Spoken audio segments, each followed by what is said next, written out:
ये जो काशीराम पार्क का जो वीडियो वायरल हो रहा है, उस वीडियो की सच्चाई केवल इतनी है जो पुलिस प्रशासन ने लाइव नहीं दिखाया, और इसकी वजह से अफवाह लगातार 2-3 दिनों से आ रही है। और यहाँ पर जितने भी मोहल्ले के बच्चे हैं और आसपास का जो इलाका है, जिसको झांसी को एक ऐसी भूत के द्वारा प्रदर्शित किया जा रहा है कि झांसी में भूत है, झांसी एक पार्क में भूत है। अभी आपको लाइव सच्चाई दिखाएंगे।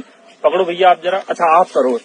देखो अभी इनने हिला दिया है, तब वो आप वो वाला भी हिलाओ जाके, अभी दूसरे वाले को भी हिलाएंगे। हाँ ये हिलाओ, अब ये दोनों हिल रहे हैं।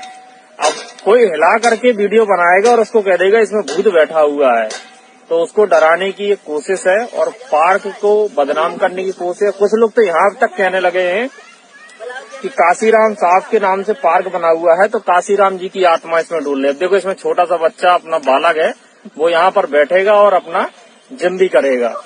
ना कोई भूत है ना कोई भविष्य है, यहाँ सब कुछ जो है वो वर्तमान है। तो इस प्रकार की अफवाहों को आगे रोका जाए। देखो दो बेचारे बालक हैं, देखो उसकी मदद। बैठो बैठो बैठो बैठो। देखो अपने सेठ जी ने पकड़ा और ये चालू हो गए।